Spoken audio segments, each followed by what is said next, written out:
Assalamualaikum warahmatullahi wabarakatuh. Salam kenal, saya dengan Dewi Anggreni Hanum. Saya saat ini bekerja di PT Pos Logistik Indonesia sebagai GM Regional Office Jabodetabek dan saya berkuliah di Universitas Logistik dan Bisnis Internasional dengan program studi manajemen logistik kelas 11E dan dengan dosen Profesor Dr. Insinyur Agus Purnomo. Dan kali ini saya akan coba menjelaskan asesmen tengah semester saya dengan judul Space Economy dengan deskripsi topik eksplorasi dan pemahaman luar angkasa.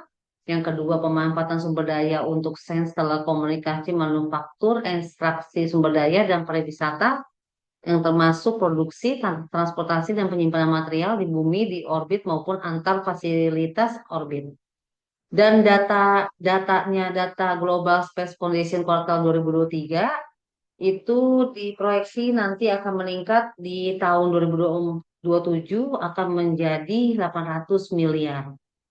Dan faktor pendorong pendorong pertumbuhannya itu salah satunya adalah wahana peluncur yang dapat digunakan kembali seperti Falcon 9 milik SpaceX dan New Shepard milik Blue Origin. Lalu kedua adalah miniaturisasi satelit yang dapat mengurangi biaya peluncuran. Dan yang ketiga ada manufaktur di antariksa dengan perusahaan Made in Space dan Redwire Space. Lalu layanan di orbit seperti penyediaan teknologi robotik untuk pengisian bahan bakar, perbaikan dan peningkatan satelit di antariksa. Dan yang terakhir adalah komputasi tepi di antariksa dengan teknologi seperti plafon Feather Edge milik Exospace untuk memungkinkan pemrosesan data dari satelit ke pesawat.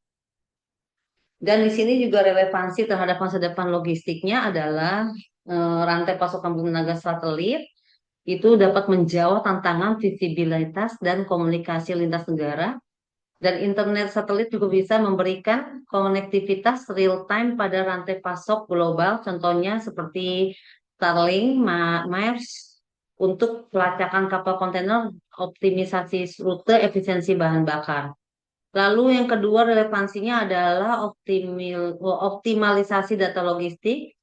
Salah satunya adalah integrasi satelit dan IoT dan ERP yang menghasilkan prediksi permintaan yang lebih akurat, efisiensi rute dan bahan bakar, dan pengurangan emisi karbon.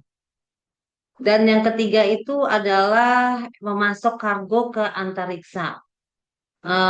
Aktivitas orbit memerlukan pengiriman perbekalan, bahan bakar dan peralatan dan material ke antariksa dan yang dibutuhkan standar kemasan modular dan kontainer untuk melindungi produk sekaligus meminimalkan volume dan berat untuk efisiensi.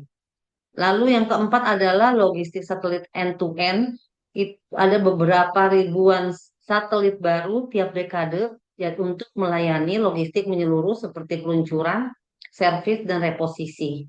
Dan tantangannya sendiri adalah biaya tinggi dan peraturan belum matang. Semerinya adalah inti tren ekonomi antariksa berkembang cepat dengan dukungan investasi publik dan swasta.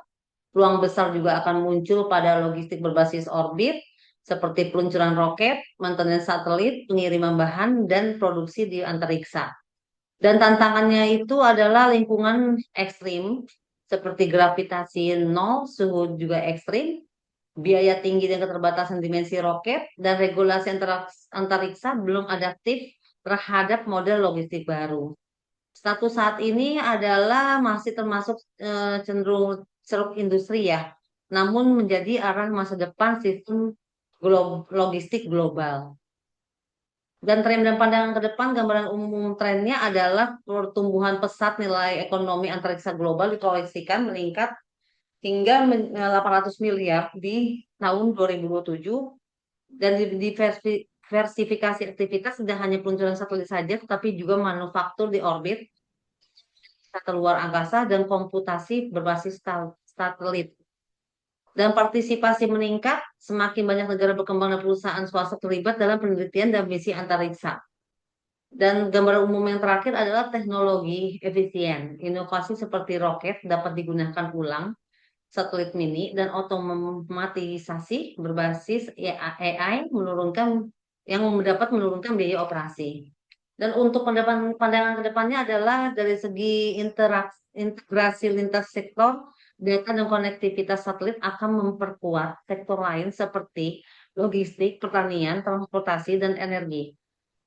Dan pandangan ke depan yang kedua adalah ekspansi logistik orbit, layanan pengiriman, pengisian bahan bakar, perbaikan satelit, serta produksi di luar bumi akan menjadi peluang bisnis baru. Lalu regulasi dan kolaborasi global juga dibutuhkan kebijakan internasional yang adaptif dan kolaborasi publik maupun swasta untuk menjaga kelangsungan ekosistem ini. Dan yang terakhir adalah tantangan biaya dan infrastruktur. Pengembangan sarana peluncuran dan jaringan komunikasi orbit masih memerlukan investasi yang cukup besar. Demikian dari saya. Terima kasih. Wassalamualaikum warahmatullahi wabarakatuh.